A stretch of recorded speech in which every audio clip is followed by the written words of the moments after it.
ನಿಮ್ಮ ಡಾಕ್ಟರ್ ನೇರ ಪ್ರಸಾರ ಕಾರ್ಯಕ್ರಮಕ್ಕೆ ಸ್ವಾಗತ. ನಾನು ಶಕುಂತಲಾ. ಒತ್ತಡದ ಜೀವನ, ಬದಲಾಗ್ತಾ ಇರುವಂತಹ ಜೀವನ ಶೈಲಿ, ಜನರಿಗೆ ನೂರಾರು ಆರೋಗ್ಯ ಸಮಸ್ಯೆ, ಯಾವ ಸಮಸ್ಯೆಗೆ ಯಾವ ಚಿಕಿತ್ಸೆ ಎನ್ನುವುದೇ ದೊಡ್ಡ ಚಿಂತೆ. ಇಂತಹ ಸಮಸ್ಯೆ ಇರೋರಿಗೆ ಒಂದೇ ವೇದಿಕೆಯಲ್ಲಿ ಸಿಗುತ್ತೆ ಉತ್ತರ. ಇದೇ ಜೀವನ ವಿಶೇಷ ಕಾರ್ಯಕ್ರಮ ನಿಮ್ಮ ಡಾಕ್ಟರ್. ಬದಲಾಗ್ತಾ ಇರುವಂತಹ ಜೀವನ ಶೈಲಿ ಮತ್ತು ಆಹಾರ ಕ್ರಮದಿಂದ ಅನೇಕ ರೀತಿಯ ಆರೋಗ್ಯ ಸಮಸ್ಯೆಗಳು ಪ್ರತಿಯೊಬ್ಬರನ್ನ ಬೆಂಬಿಡದೆ ಕಾಡ್ತಾ ಇದೆ. ಅದರಲ್ಲೂ ಇತ್ತೀಚಿನ ದಿನಮಾನಗಳಲ್ಲಿ ಆರ್ಥರೈಟಿಸ್ ಅನ್ನುವಂತಹ ಸಮಸ್ಯೆ ಬಹುದೊಡ್ಡದಾಗಿ ಕಾಡ್ತಾ ಇದೆ. ಎಲ್ಲಾ ವಯೋಮಾನದವರನ್ನ ಈ ಆರ್ಥರೈಟಿಸ್ ಕಾಡ್ತಾ ಇದೆ. ಹಾಗಾದ್ರೆ ಈ ಆರ್ಥರೈಟಿಸ್ ಅಂತ ಅಂದ್ರೆ ಏನು? ಇದರ ರೋಗ ಲಕ್ಷಣಗಳಾದ್ರೂ ಏನು?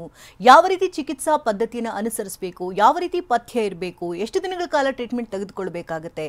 ಇದೆಲ್ಲದರ ಬಗ್ಗೆ ಸಮಗ್ರ ಮಾಹಿತಿಯನ್ನು ಕೊಡೋದಕ್ಕೆ ಹೋಮಿಕೇರ್ ಇಂಟರ್ನ್ಯಾಷನಲ್ ವೈದ್ಯರಾಗಿರ್ತಕ್ಕಂಥ ಡಾಕ್ಟರ್ ಉಮರ್ ಅವರು ನಮ್ಮೊಂದಿಗಿದ್ದಾರೆ. ಬನ್ನಿ ಅವರ ಕಾರ್ಯಕ್ರಮಕ್ಕೆ ವೆಲ್ಕಮ್ ಮಾಡೋಣ. So welcome to the show. Hello. Arthritis ಸಮಸ್ಯೆ ಈಗ ಬಹುದೊಡ್ಡದಾಗಿ ಕಾಡ್ತಾ ಇದೆ. ಹಿಂದೆಲ್ಲ ಮೊಣಕಾಲು ನೋವು ಅಥವಾ ಸೊಂಟ ನೋವು ಅಂತೆಲ್ಲ ಹೇಳತಂತ ಸಂದರ್ಭದಲ್ಲಿ ಸಣ್ಣ ಪುಟ್ಟ ಮಾತ್ರೆಗಳಲ್ಲಿ ಗುಣಮುಖರಾಗ್ತಿದ್ವಿ. ಆದರೆ ಇತ್ತೀಚಿನ ದಿನಗಳಲ್ಲಿ ನೋಡೋದಾದ್ರೆ ಈ ರೀತಿ ಸಮಸ್ಯೆಗಳು ದೀರ್ಘಕಾಲವಾಗಿ ಕೈ ಕಾಲೆಲ್ಲ ನೋವು ಬರ್ತಾ ಇದೆ. ಅಂದ್ರೆ ಆರ್ಥರೈಟಿಸ್ ಸಮಸ್ಯೆ ಇರ್ಬೋದು, ಒಂದ್ಸರಿ ಟೆಸ್ಟ್ ಮಾಡಿಸಿ ಅನ್ನೋ ಮಟ್ಟಿಗೆ ಈ ಕಾಯಿಲೆ ದೊಡ್ಡದಾಗಿ ಬೆಳೀತಾ ಇದೆ. ಸೊ ಮೊದಲಿಗೆ ಇದ್ರ ಬಗ್ಗೆ ಸಂಕ್ಷಿಪ್ತವಾದಂಥ ಮಾಹಿತಿಯನ್ನು ತಿಳ್ಕೊಳ್ಳೋಣ. ಆರ್ಥರೈಟಿಸ್ ಅಂದ್ರೆ ಏನು, ಹೇಗೆ ರೋಗ ಲಕ್ಷಣಗಳು ಕಾಣಿಸುತ್ತೆ ಇದು? ನೋಡಿ, ಆರ್ಥರೈಟಿಸ್ ಅಂತ ನಾವು ಹೇಳಿದಾಗ ಇದು ಒಂದು ಮೂಳೆ ಮಧ್ಯ ಏನೊಂದು ಜಾಯಿಂಟ್ ಸ್ಪೇಸ್ ಇರುತ್ತೋ ಇದರಲ್ಲಿ ಸಾಕಷ್ಟು ಇನ್ಫ್ಲಮೇಷನ್ ಆಗ ಅದಕ್ಕೆ ನಾವು ಆರ್ಥರೈಟಿಸ್ ಅಂತ ಹೇಳ್ತೀವಿ. ಸೊ ಇನ್ಫ್ಲಮೇಷನ್ ಅಂತ ಹೇಳಿದ್ರೆ ಆ ಒಂದು ಎಫೆಕ್ಟೆಡ್ ಪಾರ್ಟಲ್ಲಿ ನೋವು ಕಂಡುಬರೋದು, ಊತ ಕಂಡುಬರೋದು, ಆ ಭಾಗದ ಟೆಂಪ್ರೇಚರ್ ಹೆಚ್ಚಾಗೋದು, ಅಲ್ಲಿ ರೆಡ್ನೆಸ್ ಕಂಡುಬರೋದು, ನಂತರ ಅದರಲ್ಲಿ ಏನೊಂದು ನಾರ್ಮಲ್ ಫಿಸಿಯಾಲಜಿ ಇರುತ್ತೋ ಆ ಫಿಸಿಯಾಲಜಿ ಹ್ಯಾಂಪರ್ ಆಗ ಇನ್ಫ್ಲಮೇಟ್ರಿ ಸೈನ್ಸ್ ಅಂತ ನಾವು ಹೇಳ್ತೀರಿ. ಈಗ ಎಲ್ಲರೂ ಅವರ ಲೈಫ್ ಟೈಮಲ್ಲಿ ಒಂದು ಸತಿ ಮಂಡಿ ನೋವು, ಕುತ್ತಿಗೆ ನೋವು, ಸೊಂಟ ನೋವು ಎಕ್ಸ್ಪೀರಿಯನ್ಸ್ ಮಾಡಿರ್ತಾರೆ. ಸೊ ಈ ನೋವು ಬಂದಿದ್ದ ತಕ್ಷಣ ಇದಕ್ಕೆ ನಾವು ಆರ್ಥರೈಟಿಸ್ ಅಂತ ನಾವು ಹೇಳೋದಿಲ್ಲ. ಸೊ ಇದು ಬಂದಾಗ ಇದನ್ನು ಬ್ರಾಡಾಗಿ ನಾವು ಎರಡು ವಿಧದಲ್ಲಿ ಕ್ಲಾಸಿಫೈ ಮಾಡ್ತೀರಿ. ಒಂದು ಮೆಕ್ಯಾನಿಕಲ್ ಪೇನ್ ಅಂತ ಹೇಳ್ತೀರಿ, ಇನ್ನೊಂದು ಕ್ರಾನಿಕ್ ಪೇನ್ ಅಂತ ಹೇಳ್ತೀರಿ. ಮೆಕ್ಯಾನಿಕಲ್ ಪೇನ್ ಅಂತ ಹೇಳಿದಾಗ ಈಗ ನಮ್ಮ ದಿನನಿತ್ಯ ಏನೊಂದು ಚಟುವಟಿಕೆ ಇರುತ್ತೋ ಅದಕ್ಕಿಂತ ಹೆಚ್ಚಾಗಿ ನಾವು ಎಕ್ಸರ್ಷನ್ ಆದಾಗ, ಕೆಲಸ ಜಾಸ್ತಿ ಆದಾಗ ಆಗ ಮಸ್ಕ್ಯುಲರ್ ಪೇನ್ ಬರಬಹುದು. ಸೊ ಇದಕ್ಕೆ ಮೆಕ್ಯಾನಿಕಲ್ ಪೇನ್ ಅಂತ ಹೇಳ್ತೀರಿ. ಈ mechanical pain generally self limiting ಇರುತ್ತೆ. ಈಗ ಸಾಮಾನ್ಯವಾಗಿ ಎಲ್ಲರಿಗೂ ಏನೊಂದು ನೋವು ಬರುತ್ತೋ ಇದು ಬಹುಶಃ ಈ ಮೆಕ್ಯಾನಿಕಲ್ ಪೇನ್ ಇರುತ್ತೆ. ಈ ಮೆಕ್ಯಾನಿಕಲ್ ಪೇನಿಗೆ ನಾವು ಒಂದು ವೇಳೆ ಔಷಧಿ ತೊಗೊಳ್ಳಿಲ್ಲ ಅಂದ್ರೂ ಕೂಡ 1 ವಾರ ಅಥವಾ 2 ವಾರ ಸಮಯದಲ್ಲೇ ಈ ನೋವು ಹಾಗೆ ಕಡಿಮೆ ಆಗಿಬಿಡುತ್ತೆ. ವೆರಾಸ್ ಈ ಒಂದು ಕ್ರಾನಿಕ್ ಪೇನಲ್ಲಿ ಈ ಒಂದು ಆರ್ಥರೈಟಿಸ್ ಒಂದು ವಿಧ ಅಂತ ನಾವು ಹೇಳಬಹುದು. ಸೊ ಈ ಥರ ಈ ಒಂದು ಯಾವುದೇ ಒಂದು ಜಾಯಿಂಟ್ ಪೇನ್ ಕಂಡುಬರುವಂಥದ್ದು ಇರಬಹುದು. ಅದರ ಜೊತೆ ಆ ಒಂದು ನೋವು 4 ವಾರಕ್ಕಿಂತ ಹೆಚ್ಚಾಗಿ ಆ ಭಾಗದಲ್ಲೇ ಉಳಿದುಕೊಳ್ತಾ ಇದ್ದಾಗ ಆ ನೋವು ಹೇಗೆ ಶುರು ಆಗ್ತಿದೆ ಅಂತ ನಮಗೆ ಕಾರಣ ಗೊತ್ತಾಗ್ತಿಲ್ದಿರುವಾಗ ಇದು ಫೀಚರ್ಸ್ ಆಫ್ ಆರ್ಥರೈಟಿಸ್ ಅಂತ ನಾವು ಹೇಳಬಹುದು. ಸೊ ಇದ್ರ ಜೊತೆ ಆ ಒಂದು ಎಫೆಕ್ಟೆಡ್ ಪಾರ್ಟಲ್ಲಿ ತುಂಬ ಜಾಸ್ತಿ ಸ್ಟಿಫ್ನೆಸ್ ಕಂಡುಬರೋದು, ಮೂಮೆಂಟ್ ಮಾಡೋದು ಕಷ್ಟ ಆಗೋದು, ನೋವು ಹೆಚ್ಚಾಗೋದು, ನಮ್ಮ ದಿನನಿತ್ಯ ಏನೊಂದು ಆ್ಯಕ್ಟಿವಿಟೀಸ್ ಇರುತ್ತೋ ಇದನ್ನು ಮಾಡೋದು ಕಷ್ಟ ಆಗ್ತಾ ಹೋದಾಗ ಇವೆಲ್ಲ ಈ ಒಂದು arthritis symptoms and starting stage of disease ಅಂತ ನಾವು ಹೇಳಬಹುದು. ನಾವು ಹಿಂದೆಲ್ಲ ಕೇಳ್ಬಿಟ್ಟಿದ್ವಿ, ಅಂದ್ರೆ ವಯೋಸಹಜ ಕಾಯಿಲೆ ಇದು, ವಯಸ್ಸಾದಂತೆ ಬರ್ತಾ ಇರತ್ತೆ ಅಂತ. ಬಟ್ ಇತ್ತೀಚೆಗೆ 25 ವರ್ಷ ದಾಟೋ ಹಾಗಿಲ್ಲ ಅಥವಾ ಸಣ್ಣ ಪುಟ್ಟ ವೈರಲ್ ಫೀವರ್ ಬರೋ ಹಾಗಿಲ್ಲ, ಈ ಆರ್ಥರೈಟಿಸ್ ಸರ್ವೇ ಸಾಮಾನ್ಯ, ಅಷ್ಟರ ಮಟ್ಟಿಗೆ ರೋಗ ಉಲ್ಬಣ ಆಗ್ತಾ ಇದೆ. ಏನ್ ಹೇಳ್ತೀರಿ ಈ ಬಗ್ಗೆ? Very true. Certain arthritis age related disorders ಇದೆ. Like for example osteoarthritis ಅಂತ ನಾವು ಹೇಳ್ತೀರಿ. ಇದು ಸಾಮಾನ್ಯವಾಗಿ ವಯಸ್ಸಾಗ್ತಾ 50-55 ವರ್ಷ ಆದಮೇಲೆ ಈ ಒಂದು ಸಮಸ್ಯೆ ಕಂಡುಬರುವ ಸಾಧ್ಯತೆ ಹೆಚ್ಚಿರುತ್ತೆ. ಅದೇ ಥರ ಈಗ ನಾವು ನೋಡ್ತಿದ್ದೀರಿ, ಇದೇ ಥರ ಈ ಒಂದು ಆಸ್ಟಿಯೋ ಆರ್ಥರೈಟಿಸ್ ಏನಿದೆಯೋ ಇದು ಯಂಗರ್ ಏಜ್ ಗ್ರೂಪ್ಸಲ್ಲೂ ಕೂಡ ಕಂಡುಬರಬಹುದು. ಸೊ ಇದರಲ್ಲಿ ಸರ್ಟನ್ ರೀಸನ್ಸ್ನ ನಾವು ನೋಡ್ತೀರಿ, ಬೇರೆ ಇದಕ್ಕೆ ಸೆಕೆಂಡ್ರಿ ರೀಸನ್ಸ್ ಅಂತ ನಾವು ಹೇಳ್ತೀರಿ. ಒಂದು ವೇಳೆ ಏನಾದರೂ ಫ್ರ್ಯಾಕ್ಚರ್ ಏನಾದರೂ ಆಗಿದ್ದಾಗ ಆ ಫ್ರ್ಯಾಕ್ಚರ್ ಕರೆಕ್ಟಾಗಿ ಹೀಲ್ ಆಗಿರಲಿಲ್ಲ ಅಂದರೆ, ಟ್ರೀಟ್ಮೆಂಟ್ ಕರೆಕ್ಟಾಗಿ ಆಗಿರಲಿಲ್ಲ ಅಂದರೆ ಈ ಸಮಸ್ಯೆ ತುಂಬ ಬೇಗ ಕಂಡುಬರಬಹುದು. ಒಂದು ಅದ್ರ ಜೊತೆ ನಾವು ನೋಡ್ತೀರಿ, ಒಂದು ವೇಳೆ ನಮ್ಮ ಬಾಡಿ ವೆಯ್ಟ್ ಏನಾದರೂ ತುಂಬ ಹೆಚ್ಚಾಗಿದ್ದಾಗ, ನಮ್ಮ ಹೈಟ್ ಆ್ಯಂಡ್ ವೇಟ್ ಪ್ರಪೋರ್ಷನೇಟ್ ಆಗಿರಬೇಕಾಗತ್ತೆ. ಸೊ ಬಾಡಿ ವೆಯ್ಟ್ ತುಂಬ ಜಾಸ್ತಿ ಇದ್ದಾಗ ನೀ ಮೇಲೆ ಎಕ್ಸ್ಟ್ರಾ ಪ್ರೆಷರ್ ಬೀಳ್ತಾ ಹೋಗುತ್ತೆ. ಸೊ ಏನೊಂದು ಕಾಯಿಲೆ 50-55 ವರ್ಷ ಆದಮೇಲೆ ಈ ಒಂದು ಪ್ರೊಸೆಸ್ ಸ್ಟಾರ್ಟ್ ಆಗಿರುತ್ತೋ ಒಂದು ವೇಳೆ ಈ ಓವರ್ ವೇಟ್ ಇದ್ದಾಗ ಈ ಸಮಸ್ಯೆ ತುಂಬ ಬೇಗ ಕೂಡ ಕಂಡುಬರಬಹುದು. ಅದೇ ಥರ ನಾವು ನೋಡ್ತೀರಿ, ಸರ್ಟನ್ ವೈರಲ್ ಫೀವರ್ಸ್ ಆದಮೇಲೆ ಸ್ಪೆಸಿಫಿಕಲಿ ನಾವು ನೋಡ್ತೀರಿ, ಬೇರೆ ಚಿಕನ್ ಗುನ್ಯಾ ಇರಬಹುದು ಅಥವಾ ಡೆಂಗ್ಯೂ ಇರಬಹುದು. ಅದಾದ ನಂತರ ಜಾಯಿಂಟ್ ಪೇನ್ಸ್ ಕಂಡುಬರುತ್ತೆ. ಸೊ ಇದಕ್ಕೆ ನಾವು ಪೋಸ್ಟ್ ವೈರಲ್ ಆರ್ಥರಾಲಜಿ ಅಂತ ನಾವು ಹೇಳ್ತೀರಿ. ಸೊ ಒಬ್ಬ ವ್ಯಕ್ತಿಗೆ 7 ದಿನ ಅಥವಾ 14 ದಿನದಲ್ಲಿ ಜ್ವರ ಎಲ್ಲ ಕಡಿಮೆ ಆಗಿಬಿಡುತ್ತೆ. ವೆರಾಸ್ ಜಾಯಿಂಟ್ ಪೇನ್ ಏನಿರುತ್ತೋ ಅದು ಕಂಟಿನ್ಯೂ ಆಗಬಹುದು. ಒಬ್ಬೊಬ್ಬರಲ್ಲಿ ನಾವು ನೋಡ್ತೀರಿ 1 ತಿಂಗಳವರೆಗೂ ಇರಬಹುದು, ಒಬ್ಬೊಬ್ಬರಲ್ಲಿ 6 ತಿಂಗಳು 2 ವರ್ಷದವರೆಗೂ ಕೂಡ ಈ ಒಂದು ಸಮಸ್ಯೆ ಕಂಡುಬರುವಂಥದ್ದು ನಾವು ನೋಡ್ತೀರಿ. ಇದಾಗೋದು ಬೇಸಿಕ್ಲಿ ಒಂದು ವೇಳೆ ಬೋನ್ ಡೆನ್ಸಿಟಿ ಏನಾದರೂ ಕಡಿಮೆ ಇದ್ದಾಗ, ದೇಹದಲ್ಲಿ ಕ್ಯಾಲ್ಶಿಯಂ ಕಡಿಮೆ ಇದ್ದಾಗ, ವಿಟಮಿನ್ ಡಿ ಕಡಿಮೆ ಇದ್ದಾಗ, ವೈರಲ್ ಲೋಡ್ ಹೆಚ್ಚು ಆಗ್ತಾ ಇದ್ದಾಗ ಈ ಒಂದು ಜಾಯಿಂಟ್ ಪೇನ್ ಅತಿ ಹೆಚ್ಚಾಗಿ ಟ್ರಾವೆಲ್ ಆಗಬಹುದು. ಸೊ ಇದಕ್ಕೆ ಅರ್ಲಿ ಸ್ಟೇಜಸಲ್ಲೇ ಕರೆಕ್ಟಾಗಿ ಅದಕ್ಕೆ ನಾವು ಚಿಕಿತ್ಸೆ ತಗೊಂಡ್ರೆ ಡೆಫಿನೆಟ್ಲಿ ಈ ಒಂದು ವೈರಲ್ ಆರ್ಥರೈಟಿಸ್ ಏನಿದೆಯೋ ಅಥವಾ ವೈರಲ್ ಆರ್ಥರಾಲಜಿ ಅಂತ ನಾವೇನು ಹೇಳ್ತೀರಿ ಇದನ್ನು ಕೂಡ ನಾವು ಸರಿ ಮಾಡ್ಕೊಳ್ಬಹುದು.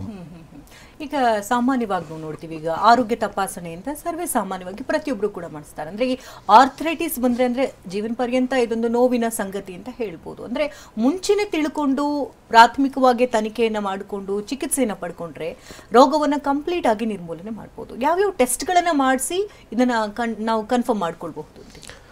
This is very true. ಇದಕ್ಕೆ ನಾವು ಹೇಳ್ತೀರಿ prevention is better than cure ಅಂತ ನಾವು ಹೇಳ್ತೀರಿ. ಅಥವಾ ಅರ್ಲಿ ಸ್ಟೇಜಸಲ್ಲಿ ಇದನ್ನು ನಾವು ಕಂಡುಹಿಡಿದ್ರೆ ಇದನ್ನು ನಾವು ಒಂದು ಸರ್ಟನ್ ಕೇಸಸಲ್ಲಿ ಔಷಧಿ ಇಲ್ಲದೆ ಇದನ್ನು ಕೂಡ ಸರಿನೂ ಕೂಡ ನಾವು ಮಾಡ್ಕೊಳ್ಬಹುದು.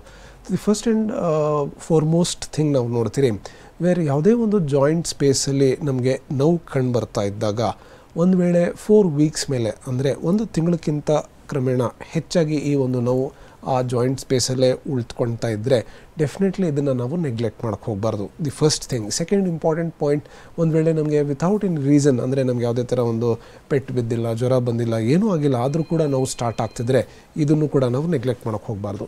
ಇದರ ಜೊತೆ ಸಿಂಪಲ್ ಎಕ್ಸ್ರೇ ಇರಬಹುದು, X-ray of a particular specific joint ಇರಬಹುದು, ಅಥವಾ ಸರ್ಟನ್ ಬ್ಲಡ್ ಟೆಸ್ಟನ್ನು ನಾವು ಮಾಡಿಸ್ತೀರಿ ವೇರ್ ಮೂಳೆಯಲ್ಲಿ ಏನಾದರೂ ಇನ್ಫೆಕ್ಷನ್ ಇದೆಯಾ ಅಂತ ನಾವು ನೋಡೋದಕ್ಕೆ certain inflammatory markers like CRP ಅಂತ ಹೇಳ್ತೀರಿ, ESR ಅಂತ ಹೇಳ್ತೀರಿ, ಅದರ ಜೊತೆ ಸ್ಪೆಸಿಫಿಕ್ ಆಗಿ RA ಫ್ಯಾಕ್ಟರ್ ಅಂತ ನಾವು ನೋಡ್ತೀರಿ. ಈ ಥರ ಈ ಒಂದು ಕಾಯಿಲೆಯ ಪ್ರೆಸೆಂಟೇಷನ್ ಹೇಗಿರುತ್ತೆ, ಈಗ ಬರೀ ಒಂದು ಪರ್ಟಿಕ್ಯುಲರ್ ಜಾಯಿಂಟ್ ಪೇನ್ ಇದ್ದರೆ ಅದಕ್ಕೆ ಜನರಲಿ ನಾವು ಎಕ್ಸ್ರೇ ಮಾಡಿಸ್ತೀರಿ. ಒಂದು ವೇಳೆ ಮಲ್ಟಿಪಲ್ ಜಾಯಿಂಟ್ ಪೇನ್ ಬರ್ತಾ ಇದ್ದಾಗ ಆಗ ನಾವು ಮಲ್ಟಿಪಲ್ ಜಾಯಿಂಟ್ ಎಕ್ಸ್ರೇ ನಾವು ಮಾಡಿಸೋದಿಲ್ಲ. ಸಿಂಪಲ್ ಬ್ಲಡ್ ಟೆಸ್ಟನ್ನು ನಾವು ಮಾಡಿಸಿ ಒಂದು ವೇಳೆ ಇನ್ಫ್ಲಮೇಷನ್ ಏನಾದರೂ ಹೆಚ್ಚಾಗಿದೆಯಾ, ಯಾವ ಥರದ ಇನ್ಫೆಕ್ಷನ್ ಇದೆಯಾ ಅಂತ ನೋಡ್ಕೊಳೋದಕ್ಕೆ ಈ ಥರದ ಒಂದು ಬ್ಲಡ್ ಟೆಸ್ಟನ್ನು ನಾವು ಮಾಡಿಸಿ ಈ ಒಂದು ಕಾಯಿಲೆಯನ್ನು ನಾವು ಡಯಾಗ್ನೋಸ್ ಮಾಡಬಹುದು. ನಾವು ವಯಸ್ಸಾದವರು ನೋಡ್ತೀವಿ, ತುಂಬ ಜನ ಹೇಳ್ತಿರ್ತಾರೆ ನನಗೆ ಮೂಳೆ ಸವೆತ ಆಗಿದೆ ಅಥವಾ ಮೂಳೆ ಪೊಳ್ಳಾಗಿದೆ ಅಂತ. ಎಲ್ಲೋ ನಡ್ಕೊಂಡು ಹೋಗ್ತಿರ್ತಾರೆ, ಸಿಂಪಲಾಗಿ ಬಿದ್ದರೆ ಸಾಕು ಬೆನ್ನು ಮೂಳೆ ಮುರಿದೋಗಿರುತ್ತೆ ಅಥವಾ ಡಿಸ್ಕ್ ಏನೋ ಪ್ರಾಬ್ಲಮ್ ಆಗಿರುತ್ತೆ. ಅಂದರೆ ಈ ರೀತಿ ಅಂದರೆ ಇದು ಕೂಡ ಆರ್ಥರೈಟಿಸ್ ರಿಲೇಟೆಡ್ ಆಗಿರುತ್ತಾ ಮೂಳೆ ಪೊಳ್ಳಾಗುವಂಥದ್ದು? ಇದಕ್ಕೆ ನಾವು ಜನರಲಿ ಆಸ್ಟಿಯೋಪೊರೋಸಿಸ್ ಅಂತ ನಾವು ಹೇಳ್ತೀರಿ. ವೇರ್ ಮೂಳೆ ವೀಕ್ ಆಗ್ತಾ ಹೋದಾಗ ಮೂಳೆಯಲ್ಲಿ ಕ್ಯಾಲ್ಶಿಯಂ ಇರುತ್ತೆ. ಸೊ ನಮ್ಮ ದೇಹಕ್ಕೆ ಒಂದು ವೇಳೆ ಕ್ಯಾಲ್ಶಿಯಂ ಕಡಿಮೆ ಆಗ್ತಾ ಹೋದಾಗ ಮೂಳೆಯಿಂದ ಕ್ಯಾಲ್ಶಿಯಂ ಅಬ್ಸಾರ್ಬ್ ಆಗ್ತಾ ಹೋಗುತ್ತೆ. ಸೊ ಈ ಕಾರಣದಿಂದ ಮೂಳೆ ವೀಕ್ ಆಗ್ತಾ ಇದಕ್ಕೆ ನಾವು ಆಸ್ಟಿಯೋಪೊರೋಸಿಸ್ ಅಂತ ಹೇಳ್ತೀರಿ. ಸೊ ಈ ಆಸ್ಟಿಯೋಪೊರೋಸಿಸ್ ನಾವು ಟ್ರೀಟ್ ಮಾಡಲಿಲ್ಲ ಅಂದರೆ over a period of time ಈ ಒಂದು ಆರ್ಥರೈಟಿಸ್ ಸಮಸ್ಯೆ ಟ್ರಿಗರ್ ಆಗುವಂಥ ಚಾನ್ಸಸ್ ಹೆಚ್ಚಿರುತ್ತೆ. ಸೊ ಅದ್ರ ಜೊತೆ ನಾವು ನೋಡ್ತೀರಿ ವೇರ್ ಏಜ್ಡ್ ಇಂಡಿವಿಜುವಲ್ಸಲ್ಲಿ ನಾವು ಸಾಮಾನ್ಯವಾಗಿ ನಾವು ನೋಡ್ತೀರಿ ಸಣ್ಣ ಪುಟ್ಟ ಪೆಟ್ಟು ಬಿದ್ದಿದ ತಕ್ಷಣ ಅವರಿಗೆ ಫ್ರ್ಯಾಕ್ಚರ್ ಆಗಿಬಿಡುತ್ತೆ. ಸೊ ಈ ಆಸ್ಟಿಯೋಪೊರೋಟಿಕ್ ಇದ್ದಾಗ ಈ ಒಂದು ಸಮಸ್ಯೆ ಆಗಬಹುದು. ಕಾಲರ್ ಹಿಡಿದರೆ ಮಾತನಾಡಿಸೋಣ. ಬೆಳಗಾವಿಯಿಂದ ಸಾವಿತ್ರಿ ಕರೆ ಮಾಡಿದ್ದಾರೆ. ನಮಸ್ತೆ ಸಾವಿತ್ರಿ ಅವರೇ. ಡಾಕ್ಟರ್ ಇದ್ದಾರೆ, ಮಾತನಾಡಿ. ಸಮಸ್ಯೆ ಏನಿದೆ? ಹಲೋ. ಹಲೋ ಸರ್, ನಮ್ಮ ಮೊಳಕಾಲ್ರಿ ಮತ್ತೆ ಕಾಲ ಪಾದಕ ಕದದ್ರಿ. ಓಕೆ. ಇಲ್ಲೇ ತೋರ್ಸ್ರಿ, ಕಮ್ಮಿ ಆಗತ್ರಿ, ಅದು ನೋವು ಆಗೈತ್ರಿ, ಹಿಂದಿಂದಾಗ ನೋಡ್ತದ್ರಿ, ಮುಂದೆ ಹೆಜ್ಜೆ ಇಡಾಕು ಬರೋದಿಲ್ರಿ. ಎಷ್ಟು ದಿನದಿಂದ ಇದೆ ಈ ಸಮಸ್ಯೆ? ಈ ಸಮಸ್ಯೆ ಒಂದು 3 ತಿಂಗಳು ಆಯ್ತ್ರಿ ಸರ್. ಓಕೆ. ತಮ್ಮ ವಯಸ್ಸು ಎಷ್ಟಮ್ಮ? ನಂಗೀಗ 45 ರೀ. ಓಕೆ. ಇದಕ್ಕೆ ತಾವು ಆ ಭಾಗದ ಏನಾದರೂ ಎಕ್ಸ್ರೇ ಏನಾದರೂ ಮಾಡಿಸಿದ್ದೀರಮ್ಮ? ಹಾ, ಎಕ್ಸ್ರೇ ಮಾಡ್ತಿರ್ತೀರಿ ಸರ್. ಓಕೆ. ಎಕ್ಸ್ರೇಲಿ ಏನಾದರೂ ಚೇಂಜಸ್ ಕಂಡು ಬಂದಿದೆಯಾ? ಹಾ, ಚೇಂಜಸ್ ಕಂಡು ಬಂದೈತ್ರಿ ಸರ್. ಚೇಂಜಸ್ ಬಂದ್ರದಿರಿ, ಅವ್ರು ಹೇಳಿದ ಪ್ರಕಾರ ಮಾತ್ರೆ ಅದು ತೊಗೊಂಡ್ರದು ಕಮ್ಮಿ ಆಗತ್ರಿ ಸರ್ ಅದು. ಓಕೆ, ಸರಿ. ನೋಡಿಮ್ಮ, ಈಗ ತಾವು ಹೇಳ್ತಿರೋ ಪ್ರಕಾರ ಈಗ ಆಲ್ರೆಡಿ ಎಕ್ಸ್ರೇನೂ ಮಾಡಿಸಿದ್ದೀರಾ. ಸಿಮ್ಟಮ್ಸ್ ನೋಡಿದಾಗ ಇದು ಆಸ್ಟಿಯೋ ಆರ್ಥರೈಟಿಸ್ ಸಿಮ್ಟಮ್ಸ್ ಇದೆ. ಸೊ ಇದಕ್ಕೆ ತಾವೇನು ಮಾಡಬೇಕು, ಔಷಧಿ ಜೊತೆ ನಿಮ್ಮ ಆಹಾರದಲ್ಲಿ ಹೆಚ್ಚಾಗಿ ಕ್ಯಾಲ್ಶಿಯಂ ರಿಚ್ ಆಹಾರವನ್ನು ತಾವು ಉಪಯೋಗಿಸ್ಬೇಕಮ್ಮ. ಅಂದರೆ ಹೆಚ್ಚಾಗಿ ತಾವು ಹಾಲು ಉಪಯೋಗಿಸಿ, ರಾಗಿ ಉಪಯೋಗಿಸಿ, ಒಂದು ವೇಳೆ ತಾವು ಮೊಟ್ಟೆ ತಿನ್ನೋರಿದ್ದರೆ ಬೇಯಿಸಿರೋ ಮೊಟ್ಟೆ ಉಪಯೋಗಿಸಿ. ವಿತ್ ದಟ್ ಇದಕ್ಕೆ ನಾವು ಹೋಮಿಯೋಪತಿ ಚಿಕಿತ್ಸೆಯಲ್ಲಿ ಏನು ಮಾಡ್ತೀರಿ ಅಂದರೆ ಈ ಏನು ಒಂದು ಮೂಳೆ ಮಧ್ಯ ಸ್ಪೇಸ್ ಕಡಿಮೆ ಆಗಿರುತ್ತೋ ಅದನ್ನು ಇಂಪ್ರೂವ್ ಮಾಡ್ಕೊಳೋದಕ್ಕೆ ಸರ್ಟನ್ ಮೆಡಿಸಿನ್ಸ್ನ ನಾವು ಕೊಡ್ತೀರಿ. ಕಾನ್ಸ್ಟಿಟ್ಯೂಷನಲ್ ಥೆರಪಿ ಅಂತ ಹೇಳ್ತೀರಿ. ಸೊ ಈ ಮೆಡಿಸಿನ್ಸ್ ತಾವು ಯೂಸ್ ಮಾಡಿದ್ರೆ ಡೆಫಿನೆಟ್ಲಿ ಈ ಒಂದು ಸಮಸ್ಯೆ ಕಂಟ್ರೋಲ್ ಆಗ್ತಾ ಹೋಗುತ್ತೆ. ಅದರ ಜೊತೆ ನೀವು ಫುಟ್ವೇರ್ ತಾವು ಏನು ಚಪ್ಪಲಿ ಹಾಕ್ತಿದ್ದೀರೋ ಇದಕ್ಕೆ ಒಂದು MCR ಸ್ಲಿಪ್ಪರ್ಸ್ ಅಂತ ಹೇಳ್ತೀರಿ, ತುಂಬ ಸಾಫ್ಟ್ ಇರುವಂಥ ಸ್ಲಿಪ್ಪರ್ಸ್ ನಿಮಗೆ ಯಾವುದೇ ಒಂದು ಮೆಡಿಕಲ್ ಸ್ಟೋರಲ್ಲಿ ಇದು ಸಿಗುತ್ತೆ. ಸೊ ಅದನ್ನು ತಗೊಂಡು ತಾವು ಯೂಸ್ ಮಾಡಿ, ವಿತ್ ದಟ್ ಹೋಮಿಯೋಪತಿ ಚಿಕಿತ್ಸೆ ಯೂಸ್ ಮಾಡಿದ್ರೆ ಡೆಫಿನೆಟ್ಲಿ ಒಂದು ಸಮಸ್ಯೆ ಕಂಟ್ರೋಲ್ ಆಗ್ತಾ ಹೋಗುತ್ತಮ್ಮ. ಧನ್ಯವಾದ ಸಾವಿತ್ರಿ ಅವರೇ ಕರೆ ಮಾಡೋದಕ್ಕಾಗಿ. ಮಂಗಳೂರಿನಿಂದ ಸುಭಾಷ್ ಕರೆ ಮಾಡಿದ್ದಾರೆ. ನಮಸ್ತೆ ಸುಭಾಷ್. ನಮಸ್ಕಾರ. ಡಾಕ್ಟರ್ ಇದ್ದಾರೆ, ಮಾತನಾಡಿ. ಆಯ್ತು. ಹಲೋ ಸರ್, ನಾನು ಸುಭಾಷ್ ಅಂತ ಮಂಗಳೂರಿಂದ ಮಾತಾಡ್ತಾ ಇರೋದು. ಹೇಳಿ ಪಾಪ. ನನ್ನ ಪ್ರಾಬ್ಲಮ್ ನೀ 2 ಸಹ ನೀ ಜಾಯಿಂಟ್ ಓಕೆ ಪೇನ್ ಇದೆ ಸರ್. ಓಕೆ. ಅಂದ್ರೆ ಯಾವಾಗ್ಲೂ ಅಂತಲ್ಲ, ನಡಿಲಿಕ್ಕೆ ಆಗೋದಿಲ್ಲ ಒಂದೊಂದ್ಸಲ ಓಕೆ. ಆತರ. ಮತ್ತೆ ರೈಟ್ ಹ್ಯಾಂಡ್ ಸೈಡ್ ಇರೋದು ಫ್ರೋಜನ್ ಶೋಲ್ಡರ್ ಹೇಳ್ತಾರಲ್ಲ, ಓಕೆ. ಒಂದು ಸಲ ಚಿಕ್ಕ ಬಕೆಟ್ ಅನ್ನು ಎತ್ತುವಾಗ, ಸಣ್ಣದು ನೀರಿನ ಬಕೆಟ್ ಅನ್ನು ಎತ್ತುವಾಗ ಅದು ಹಿಂದೆ ಆಗಿ ಆವಾಗ್ನಿಂದ 2 ವರ್ಷ ಆಯ್ತು. ಅದು ಸ್ವಲ್ಪ ಪೇನ್ ಇದೆ. ನನಗೆ 90 ಡಿಗ್ರಿ ಆಂಗಲ್ ನಿಂದ ಮೇಲೆ ಎತ್ತಲಿಕ್ಕೆ ಆಗೋದಿಲ್ಲ ಏನು. ಓಕೆ, ಅರ್ಥ ಆಯ್ತಪ್ಪ. ನೋಡಿ, ಬೇಸಿಕ್ಲಿ ಈಗ 2 ನೀಯಲ್ಲೂ ಕೂಡ ನಿಮಗೆ ಸಮಸ್ಯೆ ಇದೆ. ರೈಟ್ ಶೋಲ್ಡರ್ ಫ್ರೋಝನ್ ಶೋಲ್ಡರ್ ಇದೆ ನಿಮಗೆ ಅಂತ ಹೇಳ್ತಿದ್ದೀರಾ. ಸೊ ಇದನ್ನು ನಾವು ಜನರಲಿ ಏನು ಮಾಡ್ತೀರಿ, ಸರ್ಟನ್ ಮೆಡಿಸಿನ್ಸ್ ಕೊಡ್ತೀರಿ, ಸರ್ಟನ್ ಥೆರಪೀಸ್ ಕೊಡ್ತೀರಿ. ಸೊ ಈ ಮೆಡಿಸಿನ್ಸ್ ತೊಗೊಳ್ತಾ ಹೋದಾಗ ಈ ಮೂಳೆ ಮಧ್ಯ ಏನು ಸ್ಪೇಸ್ ಕಡಿಮೆ ಆಗ್ತಾ ಹೋಗುತ್ತೋ ಗ್ರ್ಯಾಜುವಲಿ, ಅದನ್ನು ಇಂಪ್ರೂವ್ ಮಾಡೋದಕ್ಕೆ ನಾವು ಮೆಡಿಸಿನ್ಸ್ ಕೊಡ್ತೀರಿ. ಸೊ ಅದನ್ನು ತಾವು ಮಾಡಿ, ಅದರ ಜೊತೆ ನಿಮ್ಮ ಶೋಲ್ಡರ್ಗಿರಬಹುದು 2 ಮಂಡಿಗೂ ಕೂಡ ಹಾಟ್ ವಾಟರ್ ಫರ್ಮೆಂಟೇಷನ್, ಬಿಸಿನೀರು ಶಾಖ ಮಾಡಿ ಹೆಲ್ಪ್ ಆಗುತ್ತೆ. ಹೆಚ್ಚಾಗಿ ತಾವು ಹಾಲು ಉಪಯೋಗಿಸಿ, ವಿತ್ ದಟ್ ನಿಮ್ಮ ಕೈ ಕಾಲ ಮೇಲೆ ಎಳೆ ಸೂರ್ಯದ ಕಿರಣ ಬೀಳೋ ಥರ ತಾವು ಮಾಡ್ಕೊಳ್ಳಿ. ಇದರಿಂದ ನಿಮ್ಮ ದೇಹಕ್ಕೆ ಸಾಕಷ್ಟು ವಿಟಮಿನ್ ಡಿ ಸಿಗುತ್ತೆ. ಸೊ ಇದನ್ನು ಮಾಡ್ತಾ ಇದರ ಜೊತೆ ಸರ್ಟನ್ ಹೋಮಿಯೋಪತಿ ಚಿಕಿತ್ಸೆ ತಾವು ಯೂಸ್ ಮಾಡಿದ್ರೆ ಡೆಫಿನೆಟ್ಲಿ ಈ ಒಂದು ನೋವನ್ನ ನಾವು ತುಂಬ ಮಟ್ಟಿಗೆ ಕಂಟ್ರೋಲ್ ಮಾಡಬಹುದಪ್ಪ. ಧನ್ಯವಾದ ಸುಭಾಷ್ ಅವರೇ ಕರೆ ಮಾಡೋದಕ್ಕಾಗಿ. ಶ್ರೀನಿವಾಸ್ ಅವರು ಕರೆ ಮಾಡಿದ್ದಾರೆ ತುಮಕೂರಿನಿಂದ. ನಮಸ್ತೆ ಶ್ರೀನಿವಾಸ್. ಹಲೋ ಮೇಡಮ್, ನಮ್ಮ ಪಾಪ ಅವ್ರಿಗೆ ಡಾಕ್ಟರ್ ಇದ್ರೆ ಮಾತನಾಡಿ. Sir, hello. ನಮ್ಮ ಪಾಪ ಅವ್ರ ಹುಟ್ಟಿನಾಗಿನೇ 2 ಬೆರಳು ಜಾಯಿಂಟ್ ಬಂದಿದೆ. ಮತ್ತೆ ಬೆಂಗಳೂರಲ್ಲಿ ತೋರಿಸಿದ್ರೆ ಅದನ್ನ ಸಕ್ಸಸ್ ಆಗಿಲ್ಲ ಸರ್. ಓಕೆ. 2 ಮಕ್ಳಿಗೂ ಹಂಗೆ ಸರ್, ಮಗನಿಗೂ ಮಗಳಿಗೂ. ಓಕೆ, ನೋಡಿಪ್ಪ, ಈ ಥರ ಈ ಬೆರಳು ಜಾಯಿಂಟ್ ಆಗಿದ್ದಾಗ ಇದು ಜನರಲಿ ಸರ್ಜರಿ ಮಾಡಿ ಅದನ್ನು ನಾವು ಸರಿ ಮಾಡಬೇಕಾಗತ್ತೆ. ಬಿಕಾಸ್ ಅದಲ್ಲೇನಾಗುತ್ತೆ, ಇಂಟರ್ಡಿಜಿಟಿಸ್ ಮೈಕೋಸಿಸ್ ಅಂತ ಹೇಳ್ತೀರಿ. ಸೊ ಅದು ಸಾಮಾನ್ಯವಾಗಿ ಕರೆಕ್ಟಾಗಿರುವಂಥ ರೀಕನ್ಸ್ಟ್ರಕ್ಟಿವ್ ಸರ್ಜರಿ ಕೂಡ ನಾವು ಮಾಡಿಸ್ಬೇಕು. ಬರೀ ಒಂದು ಸರ್ಜರಿಯಲ್ಲಿ ಈ ಒಂದು ಸಮಸ್ಯೆ ಸರಿ ಹೋಗೋದಿಲ್ಲ. ಸೊ 2-3 ಸರ್ಜರಿ ನಾವು ಮಾಡಿಸ್ಬೇಕಾಗತ್ತೆ. ಸೊ ಅರ್ಲಿ ಏಜ್ ಗ್ರೂಪಲ್ಲೇ ಇದನ್ನು ನಾವು ಮಾಡಿದ್ರೆ ಡೆಫಿನೆಟ್ಲಿ ನಾಳೆ ದಿನ ಆ ಮೂಮೆಂಟ್, ಆ ಕೈಕಾಲಲ್ಲಿ ಆ ಬೆರಳಲ್ಲಿ ಮೂಮೆಂಟ್ ಲಾಸ್ ಆಗೋದು ಅವೆಲ್ಲ ಏನೂ ಇರೋದಿಲ್ಲ.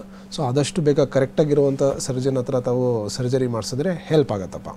ಧನ್ಯವಾದ ಶ್ರೀನಿವಾಸ್ ಅವರೇ ಕರೆ ಮಾಡೋದಕ್ಕಾಗಿ. ನೀವು ಸಾಕಷ್ಟು ರೀತಿ ಆರ್ಥರೈಟಿಸ್ಗಳಿದೆ ಅಂತ ನಾವು ಕೇಳ್ಪಟ್ಟಿದ್ದೀವಿ. ಯಾವುದು ತುಂಬ ಡೇಂಜರಸ್ ಅಂತ ಹೇಳ್ತೀವಿ? ನೋಡಿ, ಎಲ್ಲ ಥರದ ಆರ್ಥರೈಟಿಸ್ ಸಾಮಾನ್ಯವಾಗಿ ನೆಗ್ಲೆಕ್ಟ್ ಮಾಡ್ತಾ ಹೋದರೆ ಸಾಕಷ್ಟು ತೊಂದರೆ ಕೊಡುತ್ತೆ.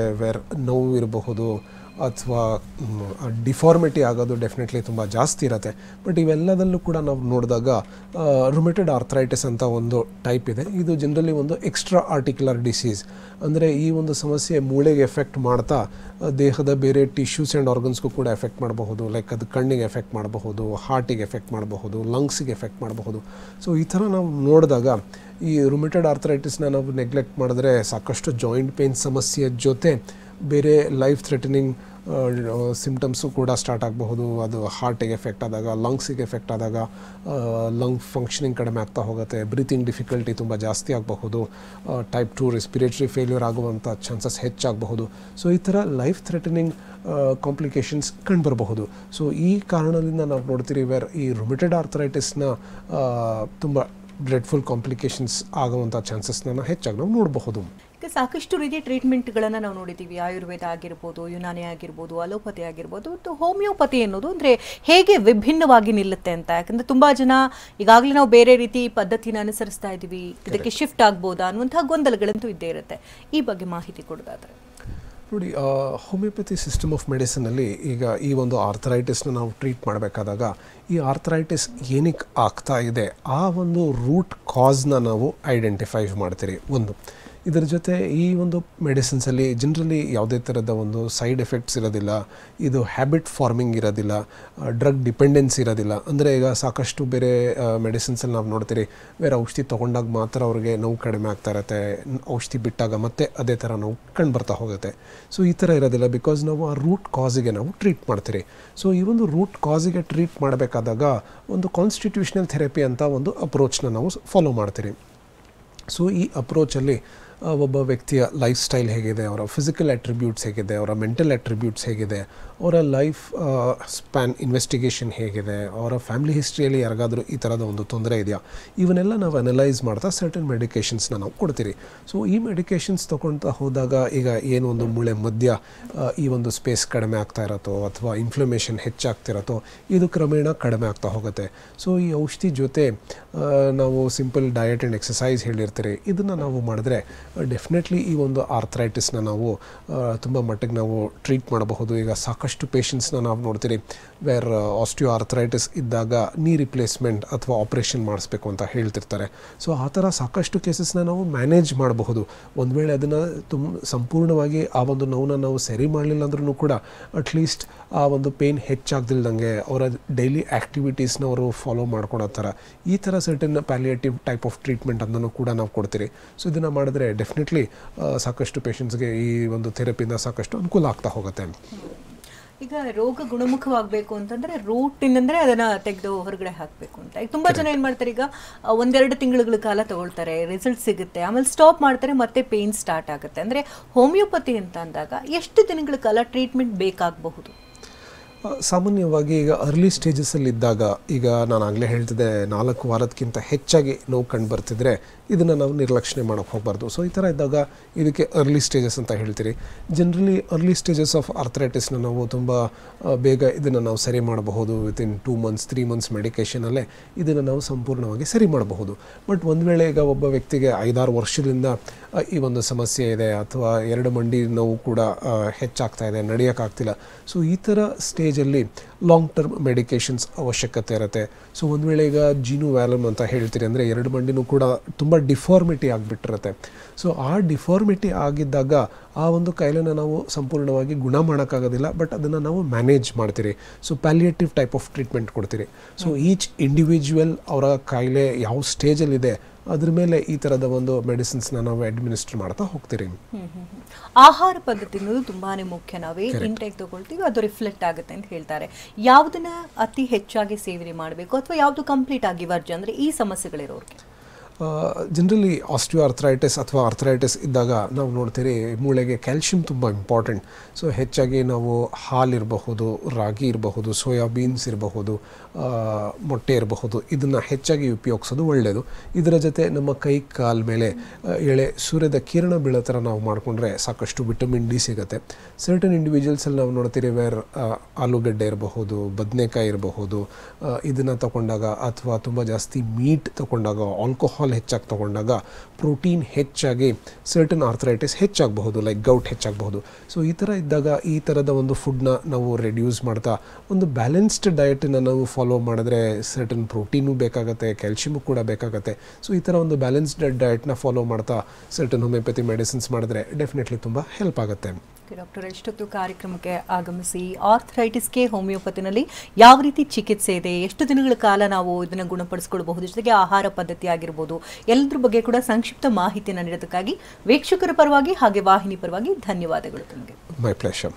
ವೀಕ್ಷಕರೇ, ಡಾಕ್ಟರ್ ಉಮರ್ ಅವ್ರನ್ನ ಭೇಟಿ ಆಗಬೇಕಂದ್ರೆ ಅಡ್ರೆಸ್ ಪ್ಲೇಟ್ ಈ ರೀತಿ ನೋಟ್ ಮಾಡ್ಕೊಳ್ಳಿ. ಹೋಮಿಯೋಕೇರ್ ಇಂಟರ್ನ್ಯಾಷನಲ್ ಪ್ರೈವೇಟ್ ಲಿಮಿಟೆಡ್ ಬೆಂಗಳೂರಿನ ಶಾಖೆಗಳು ಜಯನಗರ, ಮಲ್ಲೇಶ್ವರಂ, ಇಂದಿರಾನಗರ ಮತ್ತು HSR ಲೇಔಟ್. ಇತರೆ ಶಾಖೆಗಳು ದಾವಣಗೆರೆ, ಬೆಳಗಾವಿ, ಹುಬ್ಬಳ್ಳಿ, ಶಿವಮೊಗ್ಗ, ತುಮಕೂರು, ವಿಜಯಪುರ, ಬೀದರ್, ಹಾಸನ, ಮೈಸೂರು, ಮಂಗಳೂರು, ಕಲಬುರಗಿ, ಬಳ್ಳಾರಿ. ದೂರವಾಣಿ ಸಂಖ್ಯೆ ಈ ರೀತಿದೆ: 9550001133, ಮತ್ತೊಂದು ಸಂಖ್ಯೆ 180010081212.